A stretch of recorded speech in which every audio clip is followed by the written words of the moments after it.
कहानी की शुरुआत होती है सोमालिया के बीच से, जहाँ पर कुछ लोग आते हैं। इन सब के पास गन्स होती है और बीच पर जो लोग रहते हैं वो उनको बोलते हैं कि तुम्हें इस बार समंदर से बड़े जहाज को पकड़ कर लाना होगा। दरअसल ये सब के सब समंदरी लुटेरे हैं। बीच पर रहने वाले लोग भी इनके साथ जाना चाहते हैं क्योंकि यहाँ पर पैसों की बहुत कमी है। यहाँ से दो छोटी बोट्स और एक बड़ी बोट समंदर की तरफ निकल पड़ती है। इन बोट्स में जितने भी पायरेट्स हैं ये समंदर में सभी जहाजों की स्थिति देखते हैं जो सब के सब आसपास होते हैं, यानी कि इन पर हमला करना, इन्हें लूटना नामुमकिन है। तभी इन्हें एक जहाज दिखता है जो इन सब से बहुत दूर होता है और ये जहाज मुंबासा जा रहा होता है। दरअसल इन पायरेट्स ने, इन लुटेरों ने उस जहाज की कम्युनिकेशन फ्रीक्वेंसी को ट्रैक कर लिया होता है, इसीलिए जहाज से होने वाली हर एक बात को ये सुन सकते हैं और इन्हें पता है कि ये बड़ा जहाज इन्हीं के रूट से आएगा। वहीं दूसरी तरफ उसी जहाज को दिखाया जाता है। ये एक कार्गो शिप है। इस शिप का जो कैप्टन होता है उसका नाम होता है रिचर्ड फिलिप्स। रिचर्ड जानता है कि जिस रूट से उनका शिप जा रहा है वो बहुत खतरनाक है, वहाँ पर समुद्री लुटेरे होते हैं, इसीलिए वो पहले से अलर्ट होता है। रिचर्ड जब समंदर की तरफ दूरबीन से देखता है तो उससे अपने जहाज की तरफ कोई बड़ी तेजी से आता हुआ नजर आता है, लेकिन इस वक्त वो बहुत दूर होते हैं। पर जब वो रडार में देखता है तो समझ जाता है कि कोई न कोई उनका पीछा कर रहा है।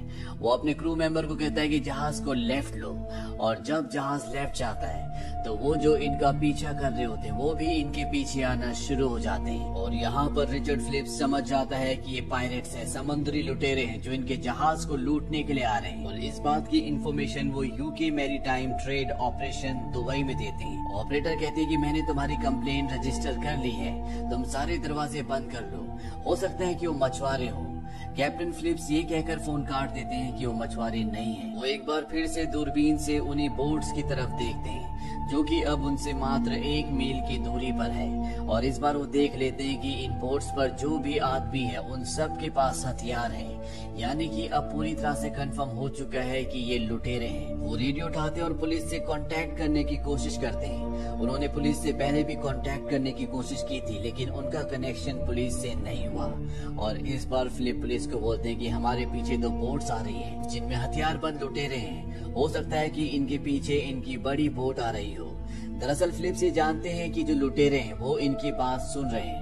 लुटेरे सारी बात सुन रहे होते हैं और अगले पल फिलिप्स आवाज बदलकर कहते हैं कि 5 मिनट में तुम तक आर्मी का हेलीकॉप्टर मदद के लिए पहुंच जाएगा।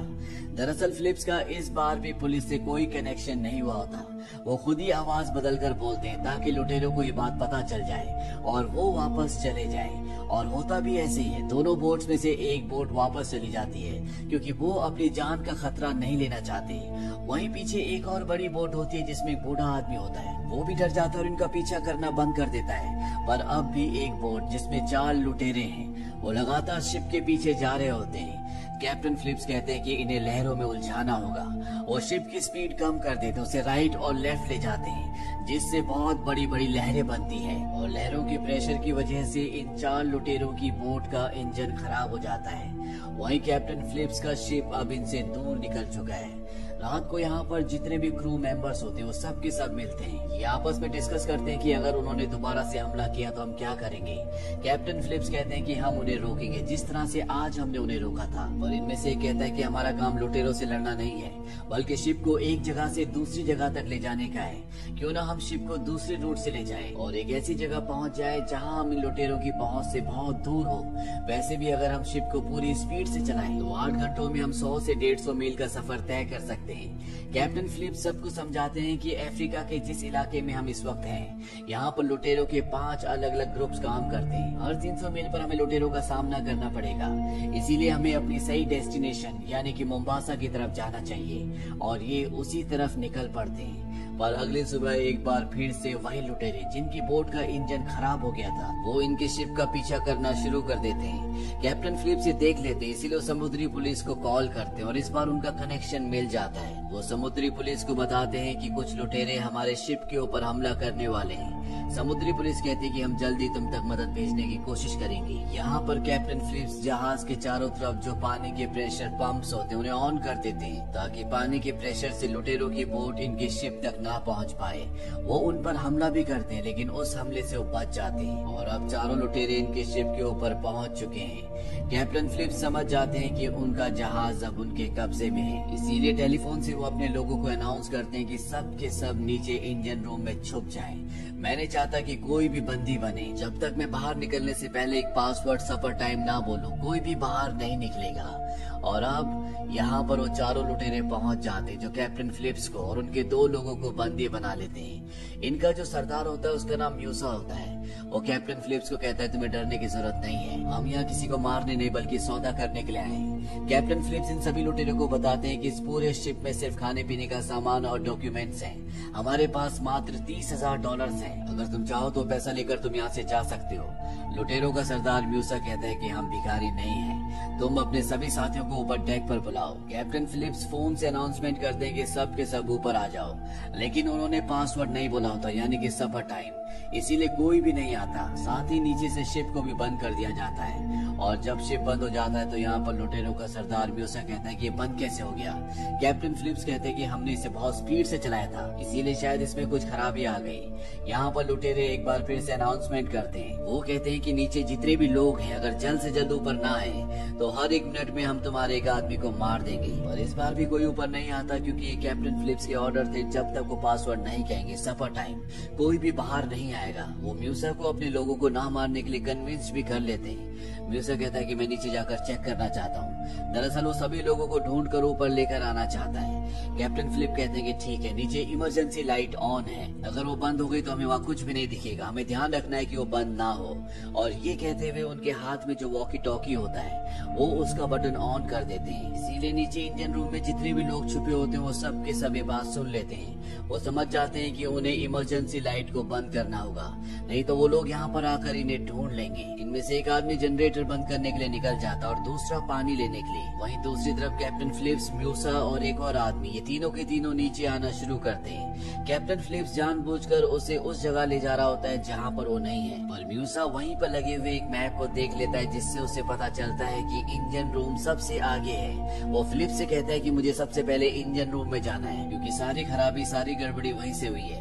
फिलिप्स कहता है कि ठीक है, लेकिन सबसे पहले हमें पीने के लिए पानी लेना होगा क्योंकि वहाँ पर लाइट नहीं है और इंजन रूम बहुत ज्यादा गर्म होगा। अब ये तीनों के तीनों नीचे पानी लेने के लिए जाते हैं। वहाँ पर पहले से वो आदमी होता है जो पानी लेने के लिए यहाँ पर आया होता है। फिलिप्स उसे देख लेता है। वो कोल्ड स्टोरेज के अंदर छुपा होता है जहाँ पर अंधेरा भी होता है। और जब म्यूसा का आदमी अंदर आ रहा होता है, फिलिप्स उसे कहता है कि तुमने पैरों में कुछ भी नहीं पहना, तुम्हें चोट लग सकती है। इसके बाद ये तीनों के तीनों यहाँ से निकल जाते हैं। फिलिप्स अपने आदमी को बचा लेता है, लेकिन उस आदमी ने सुन लिया होता है कि फिलिप्स ने कहा है कि उसने पैरों में कुछ भी नहीं पहना। इसीलिए वो वॉकी टॉकी से इंजन रूम में छुपे हुए अपने सभी साथियों को बता देता है कि जो लोग तुम्हारी तरफ आ रहे हैं उन्होंने पैरों में कुछ नहीं पहना, तुम दरवाजे पर कांच बिखेर देना ताकि वो जख्मी हो जाए। वो लोग ऐसे ही करते हैं। और जब फिलिप्स, म्यूसा और उसका आदमी उस तरफ जाते हैं तो म्यूसा के आदमी के पैरों में कांच चुभ जाता है जिससे उसके पैर जख्मी हो जाते हैं।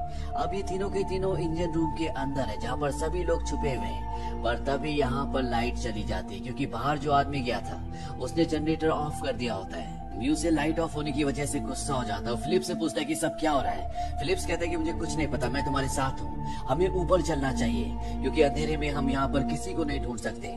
म्यूसे कहता है कि मैं तुम्हारे दोस्तों को, तुम्हारे साथियों को ढूंढ कर रहूंगा। म्यूसे का जो साथी है जिसका पैर कटा हुआ है उसे बहुत दर्द हो रहा होता है, इसीलिए म्यूसे फिलिप्स से कहता है कि तुम इसे लेकर ऊपर जाओ, मैं तुम्हारे साथियों को ढूंढता हूँ। फिलिप्स और म्यूसे का साथी ऊपर चले जाते हैं और यहाँ इंजन रूम में म्यूसे फिलिप्स के साथियों को ढूंढना शुरू कर देता है, पर फिलिप्स के साथी उसे बंदी बना लेते हैं। वहीं दूसरी तरफ कैप्टन और म्यूसे का जो साथी होता है वो दोनों के दोनों ऊपर कंट्रोल रूम तक पहुंच चुके हैं। और तभी इंजन रूम से क्रू मेंबर रेडियो पर लुटेरों को एक संदेश भेजते हैं। वो कहते हैं कि तुम्हारा लीडर हमारे पास है, अगर तुम चाहते हो कि जिंदा रहे तो तुम्हें कैप्टन फिलिप्स को और बाकी के लोगों को छोड़ना होगा। कैप्टन फिलिप्स रेडियो पर म्यूसे से बात करते हैं। वो कहते हैं कि मुझे पता है कि तुम्हारी बोट तुम्हारे पास नहीं है, हम तुम्हें यहाँ से लाइव बोट दे सकते हैं, साथ ही शिप में जो $30,000 है वो भी तुम लेकर जा सकते हो, बस इस खेल को यहीं पर खत्म कर दो। म्यूसे इस डील के लिए मान जाता है। इसके बाद कैप्टन फिलिप्स $30,000 निकालते हैं। साथ ही साथ वो यहाँ पर जो 3 लुटेरे हैं उनमें से एक को लाइफ बोट को ऑपरेट करना सिखाते हैं कि किस तरह से इसे समुद्र में उतारना है। म्यूसे के लोग कहते हैं कि म्यूसे को छोड़ दो। म्यूसे को छोड़ दिया जाता है। म्यूसे लाइफ बोट के अंदर आ जाता है और तभी वो अपने पीछे वाले साथी को इशारा करता है। इशारा मिलते वो आदमी गन के पीछे वाले हिस्से से फिलिप्स के ऊपर हमला करता है। ये लाइफ बोट का दरवाजा बंद कर देते हैं और लाइफ बोट को समंदर में उतार देते हैं। यानी कि इन 4 लुटेरों ने कैप्टन फिलिप्स को अगवा कर लिया और उन्हें अपने साथ ले जा रहे हैं।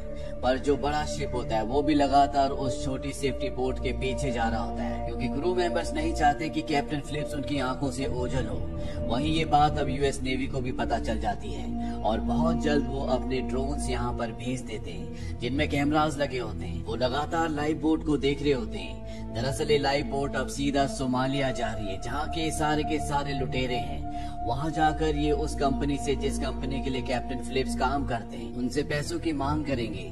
साथ ही साथ में चारों लुटेरे आपस में लड़ना भी शुरू कर देते हैं, क्योंकि इनके पास जो इनका नशीला पदार्थ होता है वो भी लगातार खत्म हो रहा होता है। इसीलिए आपस में इनके बीच में टेंशन बढ़ना शुरू हो जाती है। अब इनसे यूएस नेवी के शिप के कंट्रोल रूम से कांटेक्ट किया जाता है, जो पास ही पहुंच चुका है, जिसे देखकर ये चारों लुटेरे पूरी तरह से घबरा जाते हैं। यूएस नेवी के कमांडर बोलते हैं कि देखो, हम तुम्हें यहाँ से जाने देंगे, बस तुम कैप्टन फिलिप्स को छोड़ दो। म्यू से घबरा कर कहता है कि हम कोई आतंकवादी नहीं है, हम मामूली मछुआरे हैं। पर वो कैप्टन फिलिप्स को छोड़ना भी नहीं चाहता।